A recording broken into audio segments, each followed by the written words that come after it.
Hello, everybody, and welcome to another Just Enough Heshy show. I had a great week. I was in Israel, and I just got back last night. And I'll tell you something: anything that can happen to somebody happened to me, and you're gonna hear all about it. And even my own son said he doesn't believe what I say, but he never believes what I say because he goes and buys custom suits while I just take it off the rack. I don't know what I'm watching. What am I watching? Oh, watch the chair. It's too late. It's in the. It's not in the thing. Is it in the show? Oh yeah, I have to move my chair. Everybody, here you go. Come help me, my producer. Watch. He doesn't like two chairs. I guess I'm too big. Now that I lost all this weight, I don't need two chairs anymore. I used to be able to have to sit in two chairs. No, that was a joke. Uh, I went to Israel for 4 days. I accomplished so much. I ran around. Everything was on schedule. I had everything planned. Everything was perfect. By the way, hello Facebook, hello YouTube, hello Instagram. And I was just running smooth. Even my nephew that was giving me a hard time there in Israel, who was driving us around, I dealt with his crazinesses. And I took my sister with me who has Down syndrome, and she was floating around with us. And I was on the constant move from the minute I arrived till I left. And then all of a sudden, of course, the last day, which I planned for everything to go bad on the last day, happened to be goes bad on the last day. So I was ready for it all. And I'm going to talk about your freedoms, your rights, how things can get taken away from you, how to protect yourself. I take things personally. You know, I got off the plane last night. I was supposed to get home. I planned it to be home at 6 o'clock, of course, with delays and so on. We didn't arrive till like 10 o'clock till we got the car. It was 11 o'clock with some issues at the Border Patrol, which I'm going to tell you about. And then when I came home, I unpacked, had to do the laundry, had to talk to Linda, had to take care of stuff for the wedding, in the morning, the billing, you know what I mean? And today, right back to work, first thing in the morning, did some banking, went for inspections. There is no time off. There is no chance for people to take away your rights or freedoms. My job is to continually go serve my community and, of course, serve myself and my family. And I tell you this for a reason. I saw so many people who are struggling, not only in Israel, that suffer on a personal level. I see people that I visited different towns and different places on my trip through Israel. I followed the October 7th desecration and deaths of so many people that what happened to them. So I went to so many different sites. I met two beautiful ladies whose kids are religious and serving in the army. And they were nervous, but they weren't nervous. They were just so powerful. I stood next to them. I felt the aura of holiness in them, of what a mother and a Jewish mother is. I know maybe some of you don't understand what a Jewish mother is. A Jewish mother knows that she not only has to breathe life into their children, but she has to breathe their soul. She has to give them their soul. And Christian mothers and Muslim mothers as well.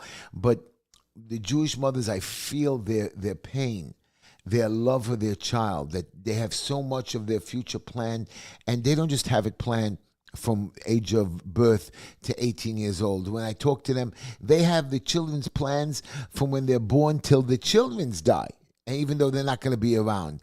And they worry about stuff like that. And the way I spoke to them and their love for their children, their fear for their children is just so wonderful. And I want to tell you all about my trip. I want to talk about, of course, Trump. I want to talk about the Democratic National Convention. There's so many things that I want to tell you about your rights, your civil liberties. But right now, we're going to welcome all of our listeners from WSNR 620 AM. Welcome to the show. WNEW HD3. Welcome to the show. 92.1, I think, FM or whatever. And, of course, WPVID in Miami. As I was telling the Instagram and YouTube and Facebook people, is I was in Israel. I went for 4 days to take my son for prayers, to go to my parents' grave. We're going to pray. That's what I do with all my other children. We go pray, we cry, we go to some holy sites. And, of course, I had a great nephew's bar mitzvah, which I went to. And I went to visit my elderly 98 year-old Holocaust survivor cousin who started one of the first mushavs in all of Israel. It's on my video, one of the biggest mushavs in Israel, and he's still alive. And he showed us pictures of the dead land, and he was talking to us like he's still regular. He was even showing me. I said, "Can you still walk?" He got up and he says, "I need my walker now." And then he pushed the walker away and kept going, and he gave us blessings. So I just want you to know, you've got to be busy. You've got to be on top of your game. And I'm always on top of my game. And I prepare always for the worst. Even you say, oh, you're a pessimist. You think things are going to happen bad. Prepare for the worst. Hope for the best. And when the best comes through, take advantage of that best that you have, or things are going smooth. When you're in the zone, like right now, I'm in the zone. I'm in the zone of my job. I'm in the zone for the election.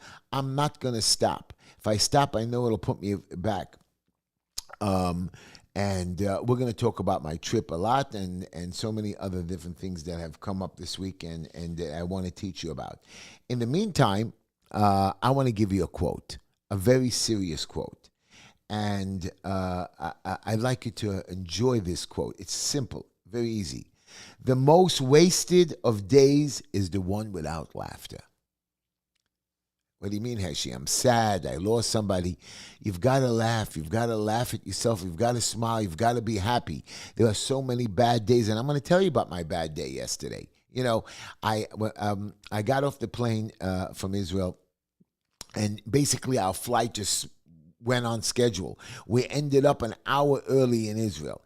I got off the plane right away. I met a bunch of Boy Scout and Girl Scouts, Israeli. You'll see if you watch my video. Usually I have 1 or 2 minute funny videos or introduction to the show videos. Today's video was a 9 minute and 55 second video of me meeting the Boy Scouts, going to the Western Wall, going through Gaza. Just so many different things I put together, and I tried to make it as short as possible so you don't lose interest in it. But it was 9 minutes and 55 seconds, and I thought it was entertaining because I gave you a whole bunch of little shorts in there so you wouldn't be bored. And when I got off the plane in Israel, I made an interesting video. The stewardesses were very nice to me, and I met some people on the plane that knew me and liked me. We had a little chat. And when I got off the plane, I got myself a car. Boom, boom, boom. Right away, the lady was so nice to me. Matter of fact, she was born 2 months after me, and we just became friendly. She upgraded my vehicle to me, and it was from Enterprise Rent-A-Car. I'm going to tell you about that. You know, everybody tries to cheat you. Everybody tries to con you. But you have to just be nice to them. And then when you're talking to the big guys, they just play you. And I'm going to tell you what happened with Enterprise Rent-A-Car. But you gave me a car. Boom, we got into the car already. We were supposed to arrive at 7, 8 o'clock till we got to Jerusalem would be 9. We got to Jerusalem at 8 o'clock. Drove right up to the Western Wall. They blocked it off because it closes at 8 o'clock. And you know what we did? Somehow, some policemen and soldiers said, go through the back roads. We got in. I found the parking lot, which was like 3-minute walk, which I was shocked. Went for prayers. Things were going smooth. We went to the hotel, and you can't really check into the hotel before like 2 or 3 o'clock. Went to the counter. They checked me in at 11 a.m. Wow.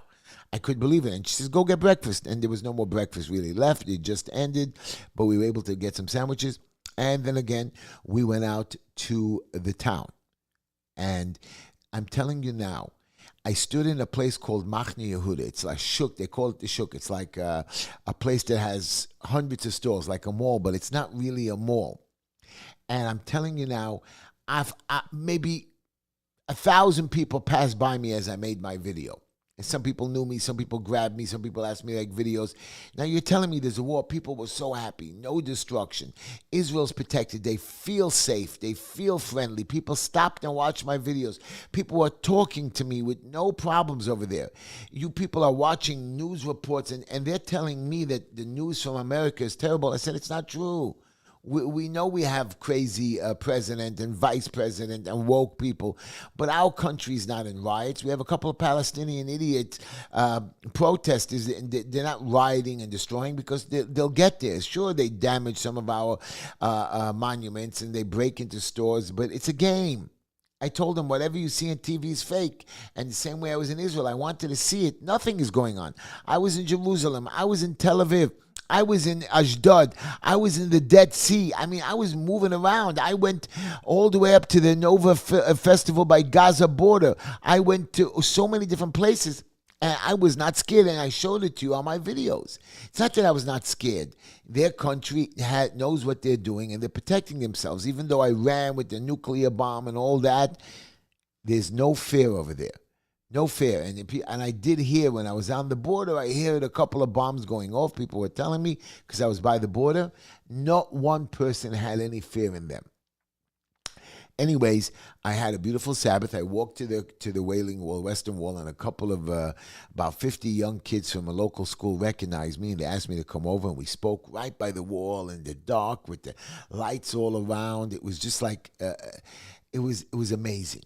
It was just like I couldn't believe where I was standing by a holy wall with a bunch of kids surrounding me. And then as I was talking to them and making a speech, a bunch of like maybe 20 or 30 more people joined in to listen to me speak. After the Sabbath ended, we went out for some local pizza. Of course, I have to do that. And we went to the next morning. I got up and we were supposed to go to the Dead Sea. And instead, I got into my vehicle and we drove to the cemetery to my parents, where we prayed with my sister, asked for blessings for my son who's getting married on September the 5th. Did I tell you that, guys? You're all invited. September the 5th. So we went there for the prayers. After we finished over there, we traveled all the way to the Nova, where the Nova Festival happened. This is where they murdered, right there at the festival, 364 people. I see the site. I see the pictures. I saw the bomb shelter that was shot up where 30 people were hiding. Shot and killed while they were hiding. They had no mercy for them. Raping and killing them there. Then we got into our vehicle and then we drove to a monument where they had all the burned cars, where the Palestinians burned people alive. And then there were some cars there at this monument where there was one particular guy we had his car. They had his car that he escaped, and he went back 3 different times to save people. 3 different times. And they killed him at the end. And then when I went to volunteer to serve food at this Shiva place, whatever, it's just a place in the middle of nowhere where they have everything, kitchen, like a little restaurant, beautiful. I ate there. They asked me to eat there. Food was delicious. It was beautiful. Soldiers come for free. Anybody can come there for free. Tourists come there, eat you, feeding you day and night, 24 hours a day. And there's so many volunteers there. And it was Shuva. It's called Shuva.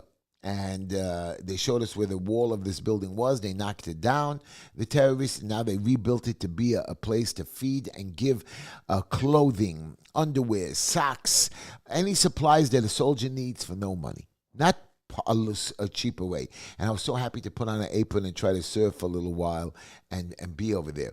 And then when we left over there, we went to the Gaza border. I went to the border. I didn't have no appointment. I wanted to get in. My son didn't believe me. My other son that was getting married was with me. My sister was with me and 2 nephews. We get to the border and security pulls us over. Sorry, you can't go in. I said, I'm here. What do you care? I crossed the border. Anyways, after being friendly with them and chatting with them, we got out of the car. He asked me a question. Are you a Democrat or Republican? I said, you're Israeli. What do you know about this? He says, just tell us. So I told him I'm a Republican. And he says to me, okay, Heshy, we're going to let you go. And he gave us his hat and his gun. No, we didn't take it. We took pictures with him. And they drove us like about 2 miles or 3 miles in. And that was it. We really didn't see anything. There was no main destructions on the main roads right after we passed security. And they let me stop by a base. They didn't let me film the base. I made a little video right in front over there. And they were very nice to us, very treatment. They tried to explain what's going on, and we went back. And I continued my trip to different sites. I met 2 beautiful women who live on the Green Line, which means they were mothers. They're mothers of not regular people in Israel, religious children, kids that learn in yeshiva, school, and they were told to leave, and they grabbed their guns and they went home. And I have a video of them, and they carry weapons. That's how the women are well trained to carry weapons. And I met them, and I continue to go on. I went to the Dead Sea. Of course, at that night we were tired. We went to the Dead Sea, and the lady remembered us. And they treated us, and we met some displaced families that were still displaced. But the city's getting back in town. I went to a town called Sderot, where 50 of the local residents died. The Palestinians took over a police station. They couldn't take back the police station because it was full of armor. They had to blow it with a tank, bomb it with a helicopter to kill those terrorists. 50 people died, but 50 students right behind the police center escaped. And that was my day. And I kept going. I didn't stop. And then Monday, I visited my elderly cousin, 97 years old, and then I traveled all the way back to Jerusalem to get something to eat and to go to this bar mitzvah of my great nephew. I kept on the move, and I dragged whoever was with me. I dragged him with me, and I drove myself. There is no time to waste. I wanted to have a laugh, and even in Israel, I made people smile when they were sad. I saw a stupid protest. A bunch of leftist, yes, Israelis, going to protest in front of the prime minister's house. You know what? Bring the prisoners home. Of course they want to bring the hostages home. What kind of a stupid protest is this that you're protesting? Of course they know it. You see he's at war. They're saying the war is fake. The war is not fake. Death is not fake. Murder is not fake. I don't see no conspiracy that the Israelis set themselves up. It would be foolish. Killing the most people and never getting caught. I know in America we talk about conspiracies, but I don't know. Here's my joke of the day. I want you to hear my joke. Simple joke. I got off the plane last night. I'm going to tell you what happened to me, something interesting. I get off the plane exhausted and whatever, and I get home to Linda. I said, Linda, and I told her everything that happened to you. I said, why did you marry me?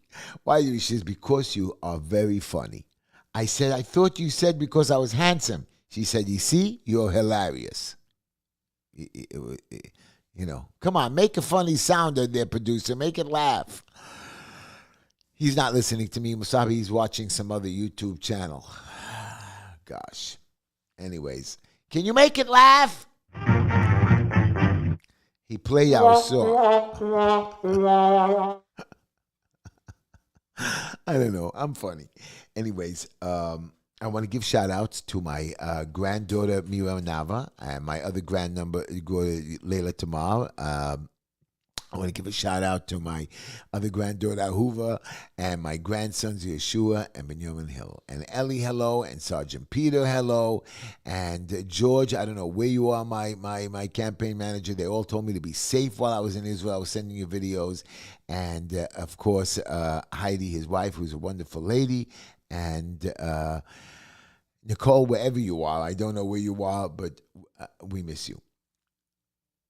When I was in Israel, people laughed at me when I sent home some of the videos, the teasers that was by Gaza. And I wanted to show you that being fearful for your life, of course, don't put yourself in danger. It's crazy to put yourself in a dangerous situation if you don't have to. But use whatever you have to be ready. And my days were planned to the minutes, to the hours. Of course, we ran behind, or we were late sometimes, or with the praise, we came early or later. You have to be on a schedule. On Tuesday, I was there for 4 days, and we did everything we accomplished to do. So Tuesday, what we did was, instead of planning a 1 a.m. flight, because we knew the bar mitzvah of my grandson would be over late, so we planned on, instead of leaving 1 a.m., I decided to leave 1 p.m., get a good night's rest, go into town to go shopping a little bit for some gifts, and come home. But I knew that there's always something that goes wrong. As I got in the car, it was 7 a.m., we were ready to rock and roll. I was going to get 4 hours of driving and shopping and early check-in and returning the car. Boom, blowout. Now, when I took out the car, I got a great deal on the car. I got a $200 deal on this little mini, whatever you want to call it, Suburban, whatever. And they charged me $175 insurance. She talked me into it. I have the American Express. I have all the insurances. She says, you can smash up this car. We don't care. I said, okay. When I got the flat tire, or the blowout, which we could have died on because, boom, it like bloom and we felt something. I called them up. I said, can you get me a new car? Can you come fix it? Well, you're not insured for tires. I said, are you crazy? What kind of a con game is this? You're not insured for tires. I said, tires are the only thing that you should be insured by, because I understand the car, depreciates, but the oil, but it takes time. But tires get used up quickly, especially on a rental vehicle that people are driving hundreds of miles a day on it. He wouldn't replace it. He said, you have to pay for the tire, and too bad. And I said to him, are you crazy? Let me tell you something. I said, first I'm going to deny my credit card charge, enterprise rent-a-car. But I said, what I'm going to do now is I'm going to take this car with its broken tire. I'm going to drive into an Arab community called Ramallah. I'm going to leave the car there with the keys and deny my charge, and you can drop dead. He says, you're not going to do that. I said, I'm telling you right now, I'm not telling you where I am. I'm taking the car, I'm dropping it off. He calls me back 10 minutes later. We've approved you to get a cab to the airport and a tow truck. I said, first of all, you're going to have the cab company call me, show up over here, and then we'll wait for the tow truck to come. And that's what I did. And they did send me a cab. They ended up cheating me for another 50 shekel, which is $10, because I had an extra piece of luggage that I didn't tell them about. But this is the game. Be on top of your game. Everybody's out to get you. I'm running for city council, and I want you to bring it up on the screen there. I'm running for city council, heshytishler.com.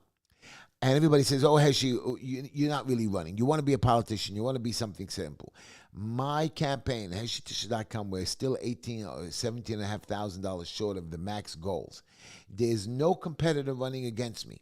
They're holding back. This is a game that they're playing, that the councilman promised to vacate. Now he's not. They're holding the seat for this guy, Simcha Felder, a guy who wore masks, 4 masks. I saw somebody in the plane wearing a mask. Why'd you come on the plane if you're so scared of getting sick? No gloves. He's eating food from an airplane with these forks that were not, plastic forks there. And what bothered me the most is that you people don't understand. heshytishler.com is you're right. I am out for myself. I do want to be elected, but I want to protect my rights. They take away our rights all the time. I want to protect my rights. And in the meantime, I know I could do good to help others. I help others all the time. Have the soup kitchen and all that. You all heard all the stories, things I do. I do it every day. But when they take away my rights, I also want to protect myself. And as councilman, I can do more for this city. When I got off the plane yesterday, I was wearing my ID tags. You people on the radio can't see, but I wear my show advertising press pads. And, I got off the plane. I gave in all my luggage. I didn't carry nothing. I didn't want to get stopped at the border. When I checked in to the airline through security, they said I packed everything myself. You can check everything out. I have no water in there. All the gifts I bought was in there. Me, my sister's the only one that carried a little backpack because she has some issues for herself, so she has to carry it with her. We didn't even take our prayer stuff. We shoved it in. And when we got off the plane, I passed through 2 border controls. And when I get to the final passport control, and this is Newark Airport, the guy tells me behind the counter, what's your ID say? I said, well, it's being blocked by my tie, and it's just an advertisement. It's nothing for you to be worried about. Here's my passport. You better show it to me. Anybody who wears a lanyard around his neck has to show me why. I said, are you crazy? Now, I would have shown it to him, but it was being nasty, like he had some kind of thing up his behind. And I know that 50% of all correction officers and police officers are getting divorced because they're abusive. I understand that a lot of people see them, but if they can't, I have lots of clients. I meet people through my years. I have troubled children. Learn to control yourself. If you're not qualified to do the job or you can't do the job right, don't they? So he starts threatening me. And he grabs my passport. And he said, and my sister's passport is not, so we're detaining you. I said, detaining me for what? For not showing you my press pass? I don't have to show it to you. Here's my thing. Where did you go? We were joking around. I said, maybe I went to Gaza. Oh, you went to Gaza? And he puts it into his computer. I said, anything I do outside of this country, even if I commit a crime, you cannot hold it against me. He starts screaming at me. We're detaining you. So I whipped out my Constitution. I had it in my pocket. I started quoting the memo. I said, now I'm in America, and you cannot detain me without telling me why. I don't have to tell you why. You have to show me your thing around your neck. I swear to you, I have it on video. I filmed it. Then they take some papers out of they print some papers out. You're not allowed to film anything here in the airport. I said, what are you talking about? I know if it's confidential or security place, but I'm allowed to film a conversation that's going on with me for evidence in case you're breaking the law. They said, if you don't film it, we're not going to undetain you. Then he walks me into a security office to lock me up. And in there, there was like 4 or 5 other people with 3 people behind the counter, and one of the guys was an illegal immigrant that came to the country. And I'm standing there. They said, "Don't you know you have to get a visa? You were here once before," or something like that. He says, "Well, I didn't get one this time." They said, "Okay. What we're going to do is we'll put you in the computer, go across." I swear I heard this. "Go across the street, check into the hotel, and come back tomorrow." You tell me if this guy's really going across the street to check into a hotel to come in tomorrow. And they let him into the country. He was there 10 minutes. Me, they kept me waiting 15 minutes. The supervisor asked me, "Why are you wearing this thing around your neck?" I said, "Why not? Why do I have to show it to you? You have to show us everything," he tells me. I said, "Why?" I said, "I don't have to even tell you where I went in another country, what I was doing there. I didn't commit any crimes. Do you suspect me of a crime? Wearing a lanyard around my neck is a crime?" At the end of the day, I made peace with the supervisor. I gave him my business card. I said, "Watch my show." He said, "Oh, we're going to check it out. We're going to look at your show." And in the Border Patrol pig, I call him, because he wouldn't tell me his name. He's a pig. He has to tell me his name. I said, "You have to at least identify yourself." "I'm not going to identify myself." They have too much power. They try to take away my rights, my civil rights. That's what I'm doing. I'm not only fighting for you. If I fight for you, I have to fight for you, but I fight for myself so they don't take away my rights. And if they don't take away my rights, they won't take away yours. And that's why HeshyTishler.com is important. As I got off the plane today, I had to do an inspection. And of course, we're going to talk about my company called Green Line Building Solutions, Green Line Building Compliance, Green Line Developers. We are here to help you. I pass your inspections. I have a good solid team with 3 architects, expediters, lawyers, fighting your violations. 718-871-0382. You can contact me, free advice. Today, I had a guy who was in trouble. I told him what to do. He went somewhere else because my price was too expensive. He got cheated. He was left with $92,000 in fines. And I said, "Why didn't you come to me?" He says, "Well, we found somebody cheaper." I said, "But you took my advice. You took everything I gave you. You went somewhere else, told him what to do. He screwed you. Now you're back to me. What do you want me to do for you? You're dead. You're going to help us." I said, "But it's not fair." And I sat with them for an hour on the phone. Of course, I advised them what to do. I said, "You're in a little bit of trouble. They have a closing. I don't know what to do for them." I said, "You put yourself in a bigger hole." I gave them some more advice. I showed them how in a year and a half it would take some time for me. That's how much trouble they put themselves in. And so 718-871-0382. We're located at 202 Foster Avenue, Brooklyn. With parking in the back. Call me. I give you free advice. We help you with violations. We help you with your plans, your permits, your tickets, your structural work.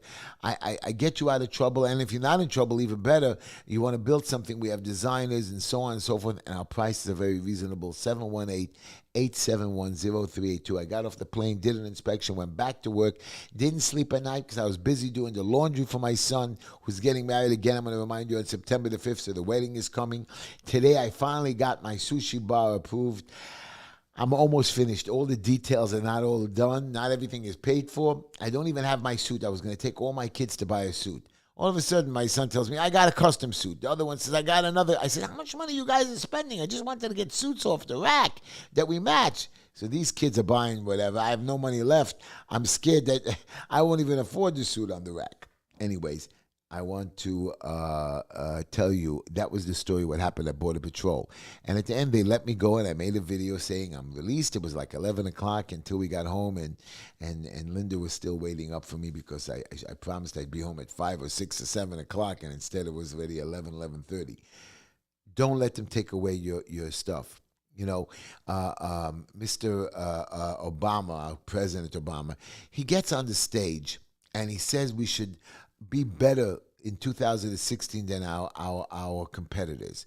We should be living at a higher standard. Yesterday, Michelle, Obama, and all of them started knocking Trump, treating the other side like they're garbage, talking that Trump will take away freedoms from women like in vitro fertilization. Accusations and lies. And the problem is even if it was true, you said that you were going to play a clean game, a fair game. I can't wait for to see Harris's speech. I'm sure she's a dumbbell. I'm sure they prepped her well. She doesn't deserve to be president. Really? You guys really believe things should be president? I know you want a Democrat instead of a Republican. Got that. You don't like Trump. You're willing to suffer with a woman president that has no brains whatsoever, no foreign policy experience, didn't go to the border to check out what's going on. Oh, and she told, I watched her video, she's going to open all the borders. Open the borders. You just wait. You know that migrants are collecting $18,000 a month. $18,000 a month in New York City to live and food stamps and rent. Now let me just sit you down. Maybe $18,000 is not a lot of money for you. Let's calculate that over 12 months. That's $200,000. They don't have to pay taxes on it. Now the same $200,000 I make, I lose about 40% of that, 35% of that. I get discounts. I add stuff in there, 30%. You're looking, I'm going to lose $60,000. I go home with $140,000. I got to work 10 to 15-hour days. These people don't have to do nothing, and they walk away with $200,000. Okay, again, we got that. You know where that $200,000 is coming from? Me. So they're getting my money, living better lives than me. They don't even live good lives because they live in squalor. They don't know how to treat themselves. And now Mayor Adams says, let's start finding space on the waterfront. I've been saying that forever on First Avenue. You have all that waterfront space. You can build a beautiful little city and run it nicely for them. But again, you guys don't even know how to run it. I bet you they'll rip it apart. The whole First Avenue, all those offices and stores and factory places. Do it. Fix it up. Pour the money in there and you'll see how much better life is. But you need a normal guy to run. And that's why I'm running for city council. Because maybe I can help control the budget. I have a lady in one of our buildings. I'm helping somebody. She got a great apartment. And we took over for her mother, left, came back, and we gave her back the price. She decided she's not paying rent anymore. Somebody told her she doesn't have to pay me rent. It's now 8 months later. We finally got a judge to see us in court.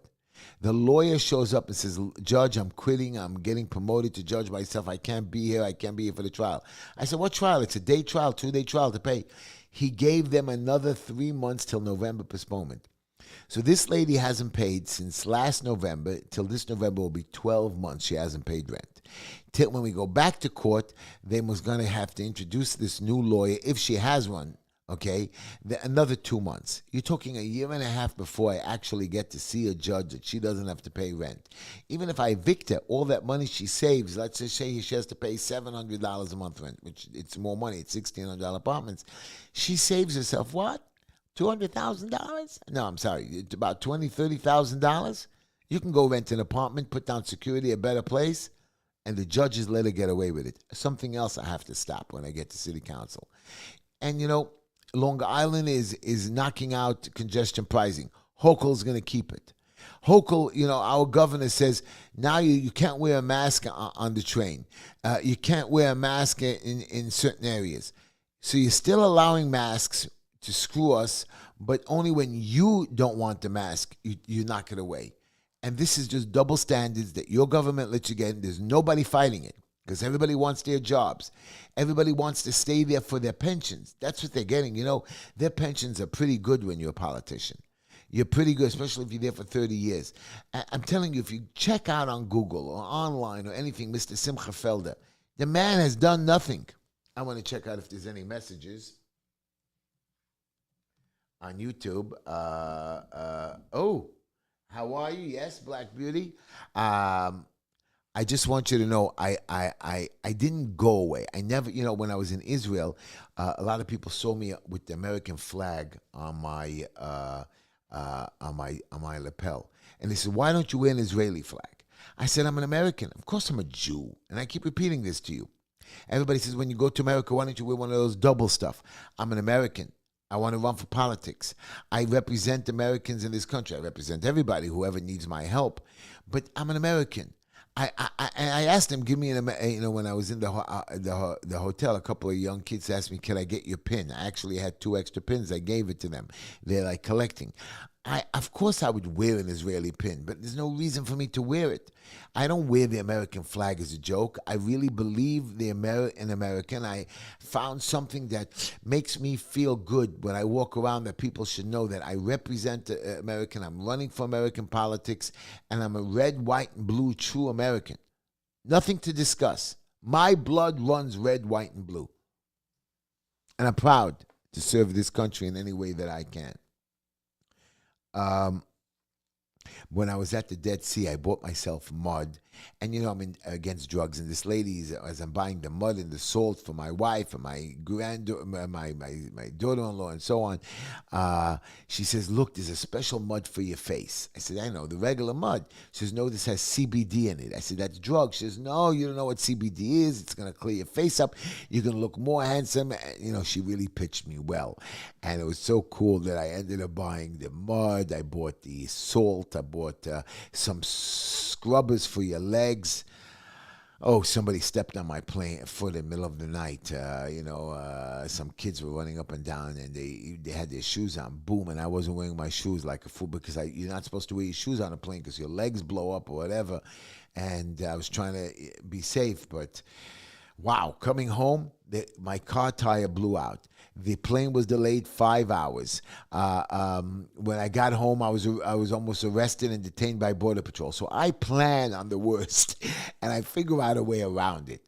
Don't be pessimistic. Of course, you should be, like I said in the top of the show, happy and laughter. But be prepared if something goes wrong, how to be ready to solve those problems. And do it with a smile. Do it with, of course, it could be sad. My son begged me. He says, "Please, Pop, why are you causing trouble? Wherever you go, you cause trouble." I said, "I'm not causing trouble. Trouble follows me because I fight for the rights. I don't give up so quickly. I don't give in to somebody that's a bully." Anyways, hello, Benny. I'm Hasidish. I don't know. What's the number to call into the show? 646-974-1580. Last week we had a bunch of callers, but a lot of people were making prank calls, so we don't take your calls. 646-974-1580 if you want to call in and talk to me. But the holidays are coming in about a month and a half. My son's wedding on September the 5th. Next week, the Sabbath, we're going to have a ofuf, they call it, like a pre-dinner party before the wedding. And I can't wait to the wedding. And I'm thinking, since I'm buying a suit off the rack, maybe I'll go borrow some money from people and buy myself a custom suit that I've never, ever in my entire life had a custom suit. No reason for me to have it. I don't know what's different. You take a regular suit, you tailor it to your size, and you save half the money. But some of these guys get custom suits, custom shirts. I guess people don't have nothing to do with their money. I have a lot to do with my money. Robert Kennedy, the third candidate in the presidential run against Trump and Harris, is running. Now, he could cause an effect and a ripple in the race. He could. Maybe both sides get 48%. You need to have 50% to win for presidency. Usually there's two people in a party. And you're right. If there's never a majority, you know what I mean, like something of that nature, what I understand the rule is that Congress then chooses. And Robert Kennedy could cause an issue with the election. I don't really understand how it works. Maybe if there's a tie, or if they have the same amount, so then and there's no winner. I didn't know that you can't win with 49% of the vote. If one guy has 49, one guy has 42, and the third party candidate, it doesn't work. So they're giving me a whole bunch of new rules. Robert Kennedy is supposedly dropping out of the race next week, and he's going to supposedly endorse Trump. And I think that's a good idea, Robert. You did something good. Maybe the next time you'll get a little bit earlier. You'll raise more money. I don't know why they didn't pick you, or you have a chance, and they gave you a lot of times. Again, you didn't have the money. You're running against an incumbent president. You were running against an incumbent vice president. You had an uphill battle. And, of course, as you know, the big boys control it. They don't give everybody the right or the freedoms or everybody a chance to run. My election that I'm running for independent, if you don't have the money, my war chest is big. Not big as Simchas Felder's, but if you don't have a war chest, all you really need is 50 signatures. And when you get the signatures to submit, they say you did it falsely or you're wrong. Really? You don't have to have, listen to this, guys. You don't have to have ID to vote, but you need to have ID to come into the country. But to be a migrant, you don't need to have ID. I mean, it's very interesting. You have to have an ID to drive your car. Why don't you just say, I have an ID? And if you don't carry the ID, they give you a ticket. They could even arrest you. I mean, some of this stuff blows my mind. It's like catch-22.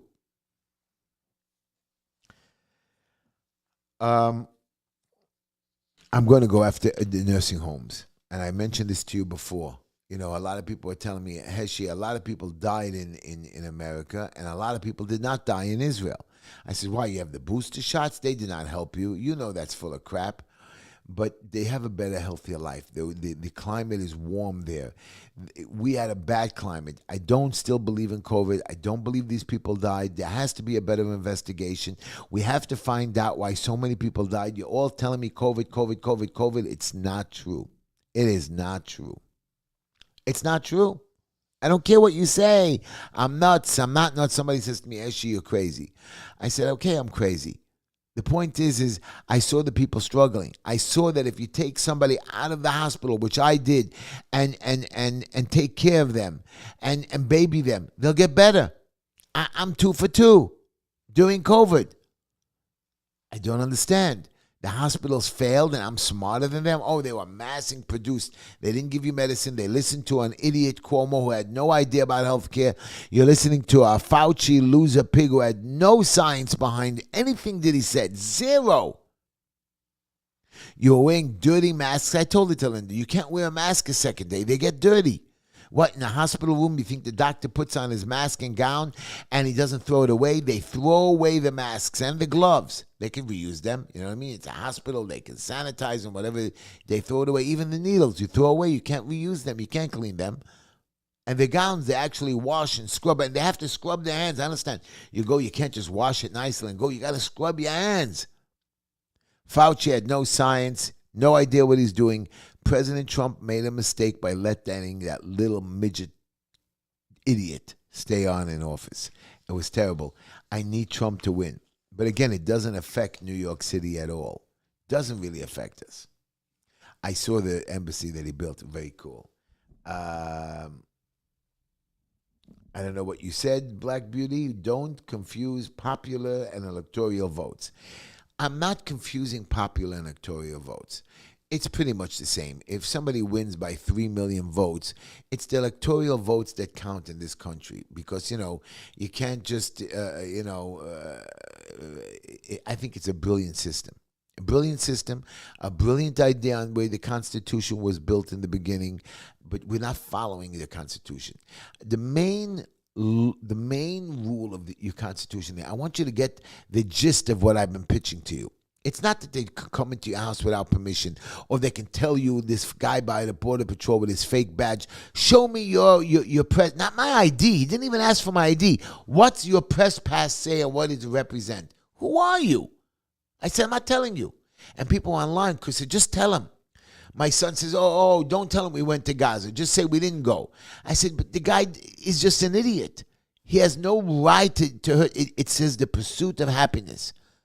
Don't take away my happiness or laughter because you're in a bad mood or you beat your wife or you're divorced. Yes, when you meet a police officer or correction officer, 50% of them are going through divorces or issues. That's why there's a very big suicide rate. I was talking to a police officer. He says, I'm invested in a bar. I said, right. He says, a couple of Italian mafia guys came in and said, well, you're going to have to pay us protection. You're going to have to do this. And the guy behind the counter, the guy behind the bar says, let me explain to you something. He takes out his badge. And he says, I am a cop. I have a side investment here at bar. He says, we are bigger gang members than you, the police. A very big police officer, and I like him very much, a chief, got promoted. And New York City Police Chief Jeffrey Madry, he escapes punishment. And I want to tell you what he does. It's just not fair. If we get involved, and I'm going to get involved in people's cases. I'm going to make things stop. But Chief Madry, an administrative judge ruled that they lacked jurisdiction when they found Madry had abused his authority. And it's not fair. You know what he did? He got rid of, what did he do? I don't know what he did. He did something with his authority that he made the cop that was supposedly that was in trouble, that against these two people that he arrested. He got rid of them, and these young people that would have got away with something, somehow the charges, they got found, they had to charge them. He abused his power. He mixed in where he didn't belong to mix in. He's allowed to suggest, but he actually was able to move people around and get these people arrested illegally or drop the charges illegally. We can't do that. Okay, we're allowed to use our friends. We're allowed to use influence. You try to have to help somebody to move along the system. You know, we have right now in America over 100,000 people that have finished their sentences, and we don't let them out. That's it. They were sentenced by a jury of their peers or by a judge. They served their time. Now that they're ready to get out, you don't believe that if they get out, they'll know how to take care of themselves. That is not your issue. That's not your issue. They serve their time. Now get them help on the outside. Don't keep them in an animal place jails. There's no jail on this planet that I've seen or gone to that is any good. Yes, Otisville, the federal camp, and even then over there's politics and stealing and cheating and drug smoking. People don't understand that. It is the worst place, jail, because there is no rehab. They don't rehab you. The cops. A lot of them are good that I met, but there's so many that are not good, and they're divorced and they're having issues. I have no problem with divorce. The reason they're getting divorced is because they're crazy. They have to punish the other prisoners. They feel that prisoners are all guilty. Maybe they're not all guilty, and if they made a mistake, so you deal with it.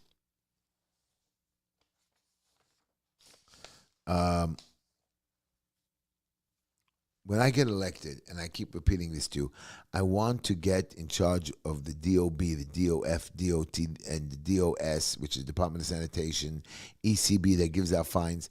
I had a guy who had COVID. He was very sick during COVID. I don't believe in COVID. He had the flu, pneumonia. He was under a doctor's care from maybe March or April of 2021 for about 2 years straight. Pulmonary issues. He couldn't breathe, and he went home. He was under a doctor's care, and he couldn't really go out to work. Maybe a bad case of pneumonia or the flu, but they said COVID.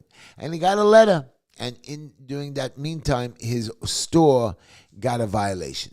3 violations, not steep, cheap little tickets, talking serious $2,500, $5,000 penalty violations. He couldn't show up for court, and he didn't have anybody, he didn't know what was going on, went to default penalties.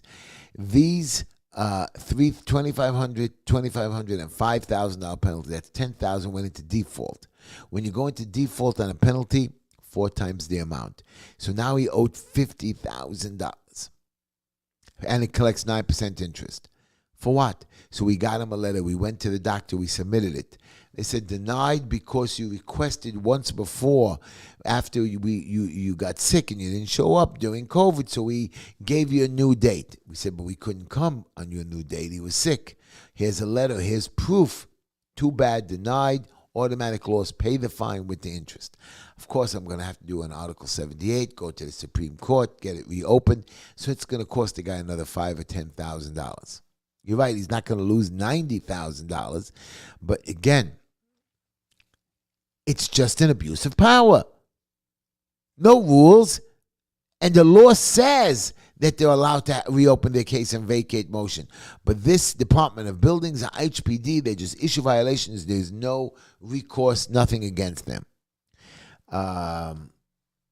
Again, you can call into the show, 646-974-1580. I need Trump to win, not because he's going to do anything for New York. I need him to win because he'll make America great again by just people, we could breathe. Oh, we have a president that's not going to rip off this country. We have a president that has foreign policy that maybe, if we're lucky, will solve the problems of the world. Maybe not. Maybe Trump can't do anything. But do you really believe that Kamala Harris actually can solve the war in Israel with the Hamas? You really believe she can go stop Russia and Ukraine? They'll laugh her out of office. Laugh at her. You kill somebody for my family members and I have to let it go? Let me catch them. I'll give back Gaza. They'll give back Gaza, but we're finding dead prisoners. Dead prisoners. You telling me little babies that couldn't survive? Normally, it's hard. They're surviving in this situation in Gaza with the terrorists in dirty places. Maybe they gave it to a family member. I was in Israel and somebody showed me a video. He says, "You know why we hate the Palestinians?" I said, "Why? Big deal. I know they killed 1,000 of your people, but you're at war with them." Yeah, but the way they killed, I said, I got that. I got all of that. I understand all of this. They're wrong what they did. They killed, they murdered, they came in on a bad day. But basically, they're at war. I was not trying to play devil's advocate with him. He shows me a video of a soldier being dragged out of the car, beaten. I couldn't post it. Beaten, then dragged again, then tied to the back of the car, dragged while they were kicking and hollering at him. Not Hamas, regular people. Hamas is the one they wanted to show it off. You're telling me that the hostages are still alive? Maybe Trump will threaten, if you don't give me back the hostages, dead or alive, I'm just going to blow you up too. If America went in there with all their SEAL teams and the Israelis, we'd be able to wipe it all out. We need a better system. We're in the 21st century, a century that has everything that you can possibly want. My cousin told me, if you go back when I was a kid, he says, we had outhouses. I said, I know what he says, you know what it is? I said, yes, I do. I know what an outhouse is. I know what an outhouse is. Again, we have toilet paper constantly. We have abundance of food, supplies if you want it, soup kitchens, voluntary kitchens. We have cars. We can travel faster. Our houses are warm. We don't run out of wood if we don't want to. Different world. We have everything today. Why can't we be good to one another? Why must we punish and take their money and take their power and be jealous of the neighbor on his wife, on his money, on his car, on his house?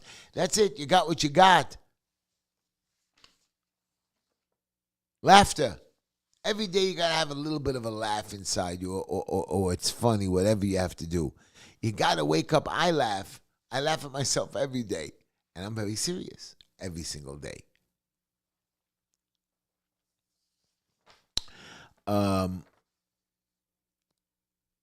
Iran is not sure what they're going to do. If they go to war with Israel, they've declared it, whatever, Israel will blow them up, blow up their nuclear stations. Is Khomeini smart enough to back off till he finishes his illegal weapon, which I think the Israelis will blow up anyways? I'm getting tired. You know why? Because I'm tired of Iran. I'm tired of the crap in this city. I'm tired of the crap that listen to this. This bothers me the most. Okay, and I hope you're not bored, but I want you to see this. Crime is down. New York City Police Department. Rapes are down by 20%. Burglary down by 15%. It's just, he's going down the list here with stories. It's just not true. None of these numbers are correct. None of these numbers are correct. And I actually did call to find out with some of the numbers. It's not true. The numbers are going up. Crime is going up. Rape is going up. People are closing their stores. People are locking up shampoos and toothpaste. Hello, the Jewish Beat. How are you? And yes, this is still live. You can call into the show. We got 5 minutes. 646-974-1580. 646-974-1580. Our listeners at WNSR and WNEW-FM HD32 and WPVID in Florida. I know that you're going down to your last 20 seconds. I want to thank you for listening to the show. We're coming to next week. It will be my son's wedding, again, September 5th, but I'll announce it again. It'll be Wednesday, and then the following week will be the wedding. So join us back next week. I have more to say to you, and I'll have a better joke. Maybe the guy will play the laugh track. Thank you for listening, guys. But for the rest of you that are stuck with me for 5 more minutes, I want to tell you something. America is great, but then America is not great. America, we're jealous of one another, and then we're not.